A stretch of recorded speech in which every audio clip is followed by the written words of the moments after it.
6 weeks after the stroke took the left side of her body, Dorothy Vance's 3 daughters decided one by one, in 3 separate phone calls, over the span of 9 days, that they could not take her in.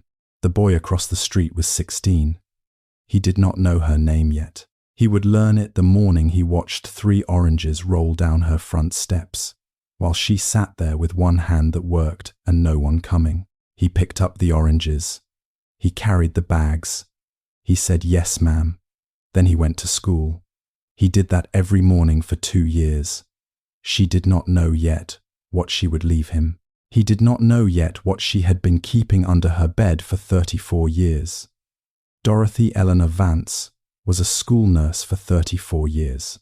She worked at Carver Elementary on the south side of Memphis, in a small room with a cot and a cabinet and a window that faced the parking lot. The room smelled like rubbing alcohol and peppermint candy. The peppermint was hers. She kept a bowl of it on her desk and a handful in the pocket of her white coat, and she gave them out to children who cried, which was most of them, and to children who did not cry, which was the ones she watched carefully. She called every child baby. The boys, the girls, the quiet ones, the loud ones. Baby, come, sit down. Baby, let me see that knee. Baby, when did you last eat? That was how you could tell which question was the real one. She asked the last one the most. She made $12 an hour for the first 12 years and $19 an hour for the last 5. She bought sandwiches for children whose names she learned by memorizing which cubby was empty at lunchtime. She did not tell anyone she was doing it. She did not put in for reimbursement. The school did not have a fund for that. She had a checking account and a budget, and she moved money from one line to another until it worked out. It always worked out. She called parents. She wrote notes. She held ice to the back of a 4th grader's neck for 40 minutes once, while the girl told her what was happening at home. And when the girl stopped talking, Dorothy wrote down everything on a piece of yellow paper and walked it to the principal's office herself. The girl did not go home that afternoon. The girl is 41 years old now and teaches 2nd grade in Nashville and has never stopped writing Dorothy a Christmas card. Dorothy kept those cards. She kept all of them.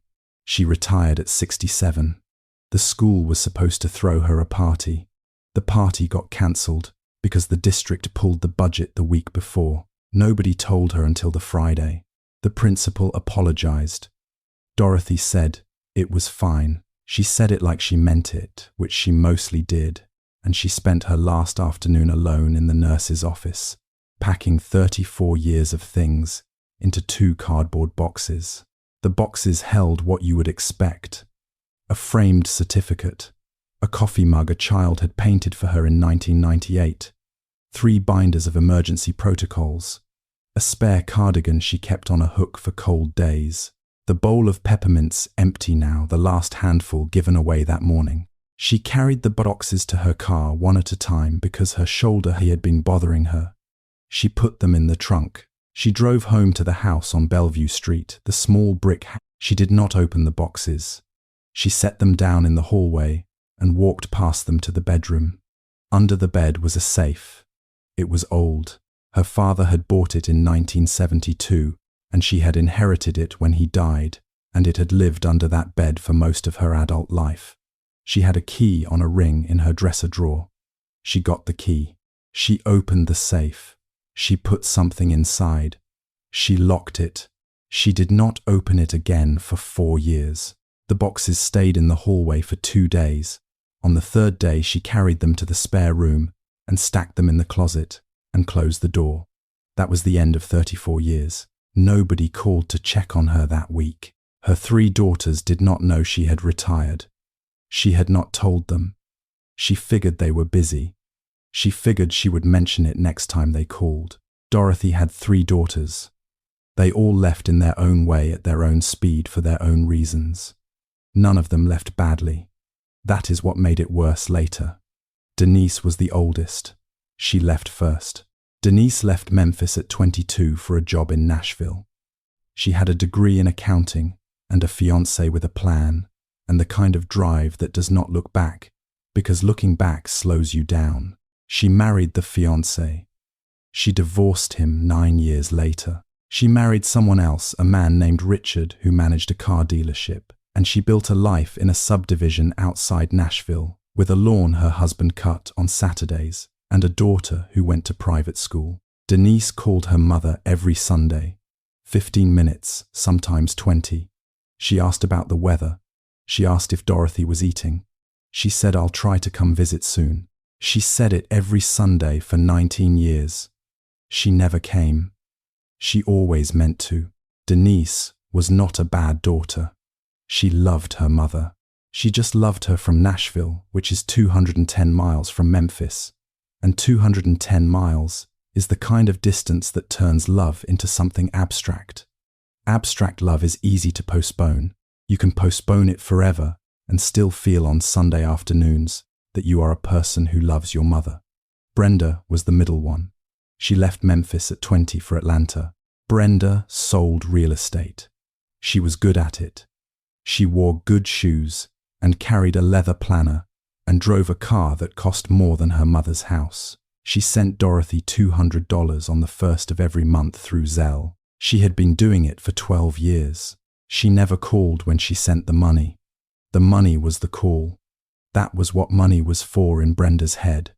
Money was how you said, "I love you," without having to listen to what the other person said back. Dorothy would text, "Thank you, baby," and Brenda would send a thumbs up, and that was the conversation. Brenda had never asked her mother what she needed. Brenda sent what Brenda wanted to send. $200 a month was generous by Brenda's math, and it was, and it meant nothing, in the only currency that mattered, which was presence, and Brenda did not know that currency existed. Cheryl was the youngest. She left last. She left hardest. Cheryl stayed in Memphis until she was 37. For 5 of those years, from the time Dorothy turned 62 until she turned 67, Cheryl was the only one. She drove her mother to doctor's appointments. She cleaned the house on Saturdays. She cooked on Saturdays. She sat in the kitchen on Saturdays and listened to her mother tell the same 3 stories she had told 50 times before, and she laughed in the same 3 places she had always laughed, because her mother was proud of those stories, and her mother deserved someone to be proud with her. Denise did not fly in. Brenda added $50 to the Christmas transfer. Nobody helped Cheryl. Nobody asked if she needed help. Everyone assumed Cheryl had it handled because Cheryl was there, and being there was its own announcement that you had signed up for all of it. In year 4, Cheryl stopped sleeping through the night. In year 5, she started crying in her car in her mother's driveway before she went inside. Not because she did not love her mother, because she was tired and nobody could see that she was tired. When her husband got the offer in Charlotte, Cheryl saw a door. She walked through it. The last Saturday, before she left Memphis, Cheryl sat in her mother's kitchen and watched her mother make tea. She did not tell her she was leaving. She told her the following Wednesday by phone from Charlotte. She could not say it while looking at her mother's face. 3 daughters, 3 different ways of leaving. Denise left because the miles made it easy. Brenda left because money was the language she knew. Cheryl left because she had been carrying it alone for 5 years, and her shoulders had given out. Nobody had ever taught any of them how to share a mother. Nobody had ever sat them down and said, "This is a job for 3, not 1, and the one of you nearest by does not automatically get assigned." So the 3 of them did what people do when nobody teaches them. They defaulted. They drifted. They sent what they could send from where they were. And Dorothy, in her small brick house on Bellevue Street, kept making tea on Saturdays, even after there was nobody coming to drink it. It happened on a Tuesday, 7:20 in the morning. Dorothy was watering the begonias on the porch the way she had watered them every morning for 41 years when her left hand let go of the watering can. She did not drop it on purpose. She just stopped holding it.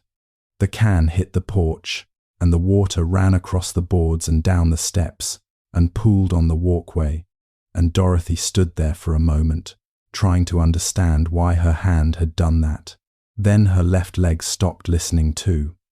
She did not fall. She sat down. She lowered herself onto the top step, the way you lower yourself into a chair you do not trust. Slow and careful, one hand on the railing and the other flat on the wood beside her. She sat there with her left side feeling like it belonged to somebody else, and she watched the water run down to the sidewalk. Her neighbor across the street, a woman named Patricia, who had lived there 19 years and waved at Dorothy every morning without ever once knocking on her door, came out to get her newspaper and saw Dorothy sitting on the steps at 7:20 in the morning with the watering can on its side and her left arm in her lap. Patricia walked across the street. Patricia called 911. The hospital kept her 4 days. The diagnosis was a minor stroke, mild left side hemiparesis. They told her she would need help with daily living for at least 6 months, possibly longer, possibly for good. They told her she would not be able to drive for a while. They told her she would need to think about who could stay with her. The hospital social worker brought her a phone on the second day. Dorothy had her daughter's numbers memorized. She called Denise first. Denise answered on the 4th ring. The hospital noise must have come through the line because Denise said, "Mama, where are you? Are you okay?" And Dorothy explained, slow and even, what had happened.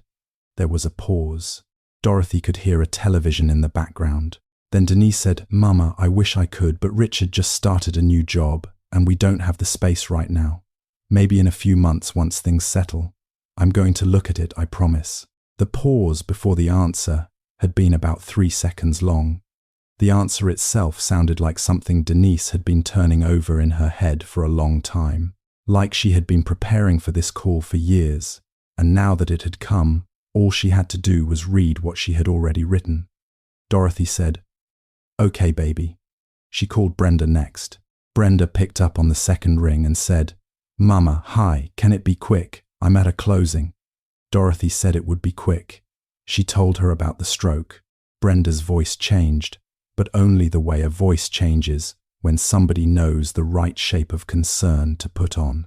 Brenda said, "Oh my God, Mama." Okay. Listen, I can increase the monthly to 300, and I'll look into home care services this afternoon. There are agencies for this. We'll find somebody good. Brenda did not say she would come. She said she would find somebody. She said it the way a person says they will find a contractor. Dorothy said, "Thank you, Brenda." Her voice was flat, not warm, not cold, just flat, the way a voice goes when it has used up the energy to be anything else. She called Cheryl last. Cheryl was the one she had thought hardest about calling. Cheryl was the one she had hoped she would not need to. The phone rang once, twice, 5 times.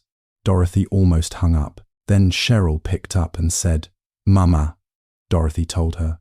The silence on the other end of the line was long enough that Dorothy looked at the screen to make sure the call had not dropped. She could hear Cheryl breathing, slow, the kind of breathing a person does when they are trying to keep from making a sound. The silence lasted maybe 20 seconds. It felt longer. Then Cheryl said, "I just can't do this right now." She did not give a reason. She did not say Charlotte. She did not say her husband, her job, her schedule, her own life. She did not say "I'm sorry." She did not say "I love you." She said 5 words, and she stopped. "I just can't do this right now." Dorothy did not ask her why. Dorothy already knew why.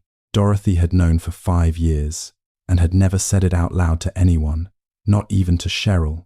Especially not to Cheryl, because saying it would have made Cheryl feel worse than she already did, and Dorothy had never wanted to be the kind of mother who made her daughter feel worse. So she said the only thing she could say. She said, "All right." The line went quiet again. Then it clicked. Dorothy lowered the phone to her lap.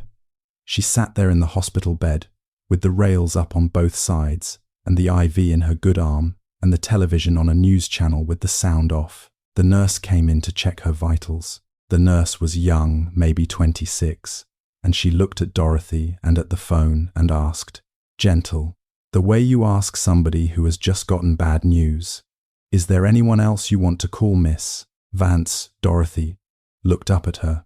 "No, thank you," she said. That was everybody. The nurse stood there a second longer than she needed to. Then she nodded and wrote something on the clipboard and left. Dorothy stayed in the bed with the phone face down on the blanket.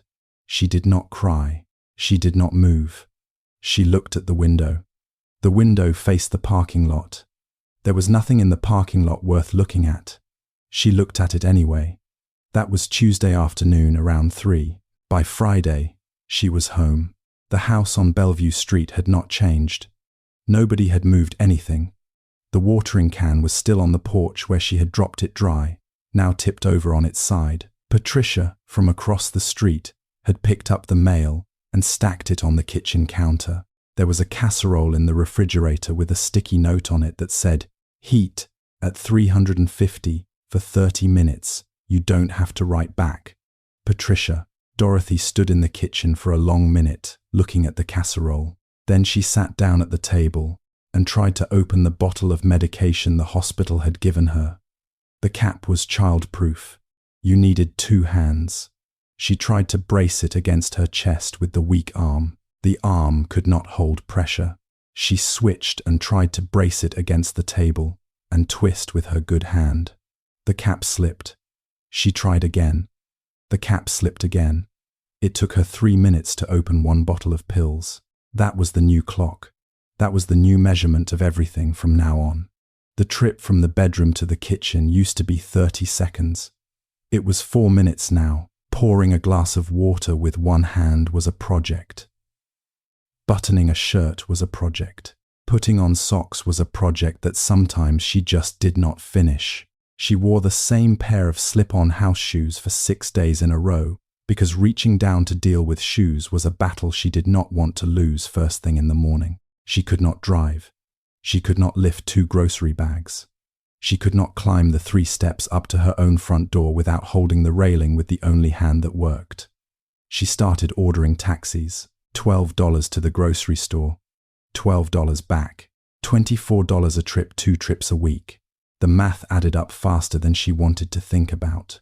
Brenda's $300 a month barely covered groceries and the rides to get them.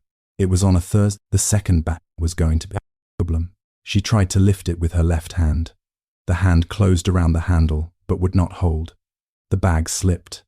It hit the bottom step and it tipped, and 3 oranges came out of the top. The oranges rolled down the steps one at a time. She watched them go.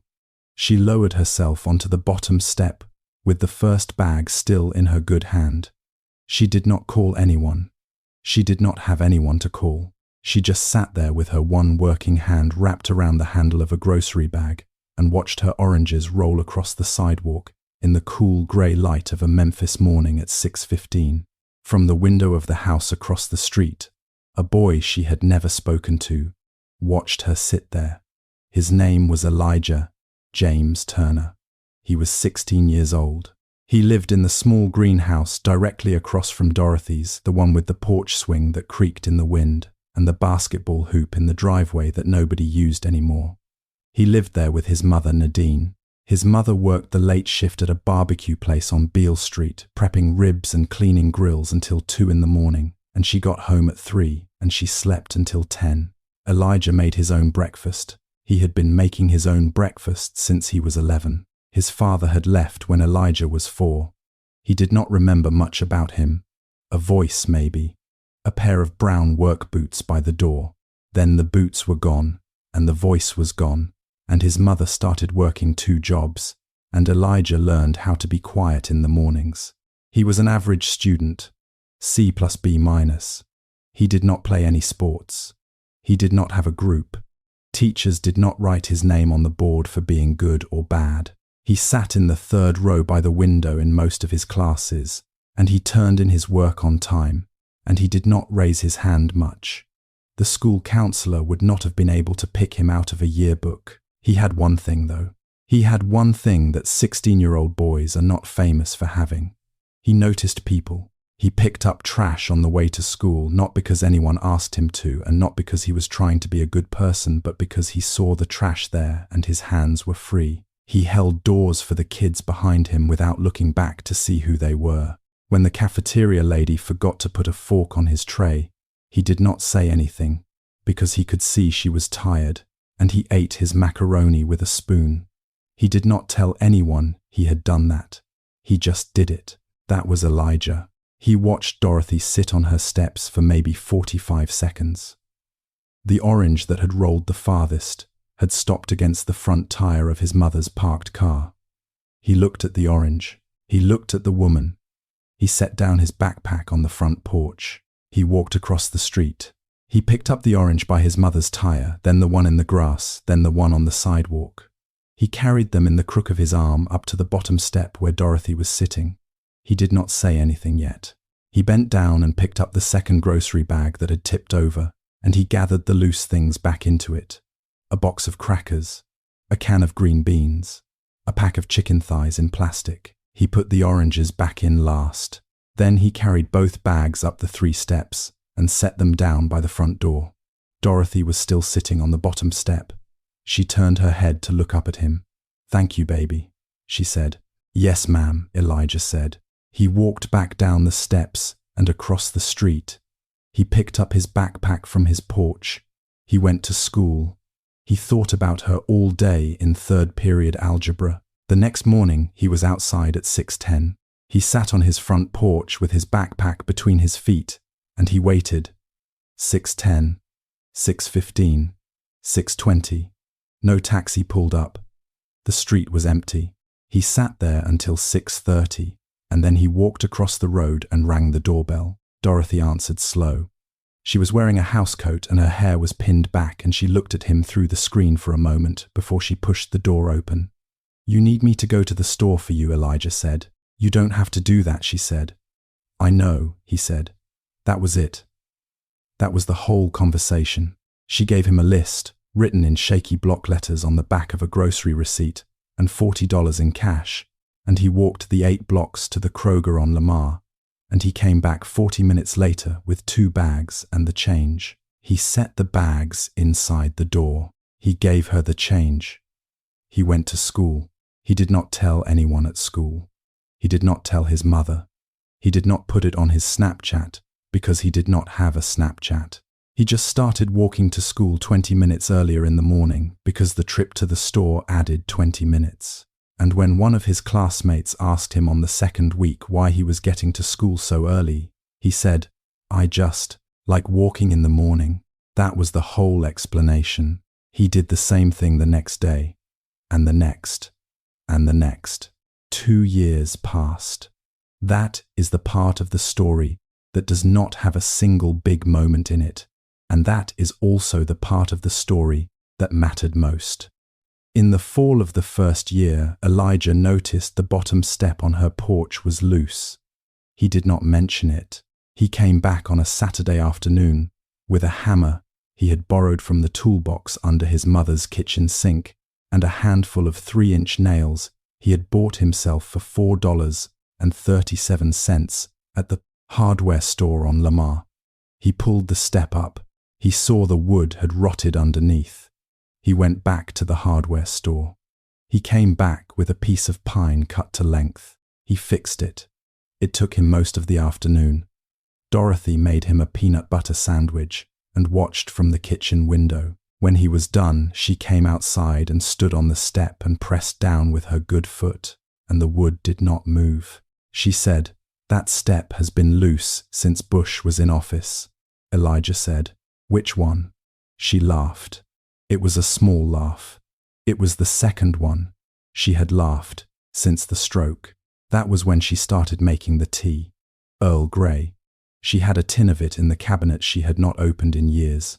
She started boiling water on Saturday afternoons around 3 o'clock, because that was when Elijah usually came by, after his shift bagging groceries at the Kroger on Lamar, and she would set out 2 cups, and he would knock once and let himself in, and they would sit at the kitchen table and drink tea that he did not particularly like, but that he never said he did not like. Winter came. The first snow that year was light, just enough to dust the sidewalks, and Elijah cleared her walkway with a shovel before he cleared his own. The second snow was heavier. He came over at 5:30 in the morning with the shovel and the salt, and he did her steps and her walkway and her driveway before he touched his mother's. Nadine watched him from the kitchen window the second morning and did not say anything. She had been wondering about the early mornings for a year by then, and she had decided some time ago that whatever her son was doing across the street, it was something she did not need to interrupt. Spring came! Dorothy taught him how to make red beans and rice. She walked him through it on a Saturday afternoon, sitting at the kitchen table, with her good hand wrapped around her tea, calling out the next step every few minutes, while he stood at the stove. She told him to use the andouille, not the cheap stuff. She told him about the Holy Trinity onion and bell pepper and celery, and how you cook them slow until they go soft and sweet. She told him you put the bay leaves in early and you take them out before you serve. Elijah followed every instruction, and the rice came out fine, and the beans came out so salty, his eyes watered when he tasted them. He had used a tablespoon of salt where the recipe called for a teaspoon. Dorothy laughed, out loud, from the chest, the kind of laugh that has been waiting somewhere in a person for a long time. It was the first time she had really laughed since the stroke. She said, "Baby, you tried to season the whole block." He started laughing too. They ate the rice with no beans. They threw the beans away. He made it again the next Saturday and got it right. Saturdays became the shape of the week. He told her about school, about the algebra teacher who pronounced his name wrong for a whole semester and never corrected himself about the kids in his lunch period who he was not friends with, but who were not unkind about a girl named Tasha who he thought was pretty and had said 3 words to in 2 years. Dorothy listened. She did not give advice unless he asked. When he asked, she gave it short and clear, and then she let it go. She told him about Carver Elementary, about the children whose names she remembered, about the principal in 1996 who tried to fire her over the sandwich money, and how the parents had called the school board, and how the principal had stopped trying, about the day she had walked a 4th grade girl to the office with a yellow piece of paper in her hand, and how she still got Christmas cards from that girl 41 years old now. He listened. He had never met an adult who told him the truth about being an adult. In the spring of the 2nd year, on a Saturday in April, Dorothy asked him about college. He was a junior. He would graduate the next year. He looked at his tea. He said his grades were okay. He said he wanted to go. He said his mother could not afford it, and that the financial aid would not cover everything, and that he had been looking at the local community college because it was cheaper, and that his mother kept telling him to apply to the 4-year schools anyway, and he kept telling her not to get her hopes up. He said, "I'll figure it out." Dorothy looked at him for a long time, long enough that he looked up from his tea to see why she had gone quiet. "I know you will," she said. He nodded once. He did not say anything else. He drank his tea. That night, Dorothy went into her bedroom. She got down on the floor, slow the way she did, everything slow now, and she pulled the safe out from under the bed. She opened it. She took something out. She wrote a name on a piece of paper and a number underneath it. She put the paper inside the safe with everything else. She locked it again. She slid it back under the bed. She did not tell him. She did not tell anyone. She would not open it again for another year. It was a Saturday in late May. Elijah came over at 3. He brought the grocery bags in and put them on the counter and took his usual seat at the kitchen table. The kettle was already on. The tea was already out. Dorothy sat across from him with her good hand wrapped around the handle of her cup, and she did not start talking right away. She said, "Baby, I want you to come back to the bedroom with me for a minute." He followed her down the hall. She moved slow. He walked slower. She kneeled down beside the bed the way she always did, now one hand on the mattress for balance, and she slid the safe out from under it. She put the key in. She turned it. She opened it. Then she stood up and stepped back and said, "Go on." Elijah looked at her. Then he looked at the safe. It was full of paper. He lifted out the top bundle. It was letters, hundreds of them, tied in groups with rubber bands stacked on top of each other in no particular order, some on yellow-lined paper, some on cards, some on folded notebook pages with spiral-ripped edges. He picked up one at random, a woman's handwriting. It said, "Nurse Vance, I was in 4th grade when you walked me to the office with the yellow paper. I am 41 now. I am a teacher. I have been writing you every Christmas for 32 years. I don't think I ever said thank you out loud. Thank you." He picked up another, a man this time. It said, "You were the only adult at that school who ever asked me if I was okay." Another, "I became a teacher because of you." Another, "You bought me lunch for 2 years and never said a word about it to anybody. I think you were the first person who ever showed me what grown-up love looked like." Elijah read 5 of them. Then he set them down on the bed, and he did not pick up any more. He looked at Dorothy. She said, "This is what I did for 34 years. This is what it was worth. Not the money, not the party they never threw. These." He nodded. He did not trust his voice. She said, "There's something else in there." He reached back into the safe. Underneath the letters was a plain white envelope from First Tennessee Bank. His hands had started to shake a little. He opened it. It was a statement. A $529 college savings plan. The name on the account was Elijah James Turner. The opening date was 2 years earlier, the same month he had first walked across the street and picked up 3 oranges from her sidewalk. The balance was $47,211. He read the number twice. He put the paper down on the bed. He did not speak for a long time. Dorothy waited. The water in the kettle had stopped boiling, and neither of them got up to pour it. He said, "Miss Dot, I can't take this." She said, "You already did." He looked at her. She said, 2 years ago, when you picked up those oranges." He looked down at the letter. He looked at the stack of notes on the bed. He looked at the safe on the floor. He thought about his mother working nights and coming home at 3 in the morning. He thought about the application to the local community college he had already filled out online because that was what he could afford. He thought about the word he had used every time Dorothy had said he did not have to help her. The same 2 words, over and over for 2 years. "I know."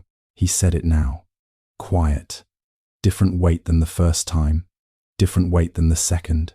"I know." Dorothy nodded. That was all. He sat down on the edge of the bed because his legs would not hold him standing. She stayed where she was by the dresser, one hand on top of it for balance. The room was quiet. A car passed on Bellevue Street. A dog barked 2 houses down. He did not cry the way people cry in movies. He cried the way a 16-year-old boy cries when nobody has ever really seen him before, and now somebody has, and she has put a number on it, and the number is his whole future. He put his hands over his face, and his shoulders shook once, and then he stopped. Dorothy crossed the room and put her good hand on the back of his head. She did not say anything else. She did not need to. The letters were on the bed between them, hundreds of strangers who had written to her across 34 years to tell her she had mattered, and the boy across the street was the one she had chosen to hand them to because he was the one who had shown up. If this story made you think about someone who shows up for others without being asked, send it to them. They probably don't hear it enough. Not because the world is unkind, because the people who just show up are the hardest people to remember to thank because they never ask to be. And if this story made you think about someone you have not called in a while, don't text them. Call them. There is a difference. A text is something you send when you want to feel like you did something. A call is something you do when you want the other person to feel like they matter. Your mother knows the difference. Your grandmother knows the difference. The person on the other end of that phone has known the difference the whole time. Now here is the question this story leaves on the table, and I already know it is going to split the room. Dorothy left everything to a neighbor's teenage son. A college fund. Her house. Every single thing she had left. and she left nothing to her 3 daughters. But one of those daughters spent 5 years taking care of her before she broke. 5 years alone, while the other 2 stayed gone. So here is what I want you to sit with. Was Dorothy right to leave Cheryl out with the other 2? Or should she have treated Cheryl differently because Cheryl had already given more than anyone had a right to ask of her? Is it fair to punish the one who stayed the longest just because she could not stay forever? Or is fair a word that only applies to people who showed up at all? Leave your answer below. I want to read them. This is not a simple one. Subscribe. See you in the next one.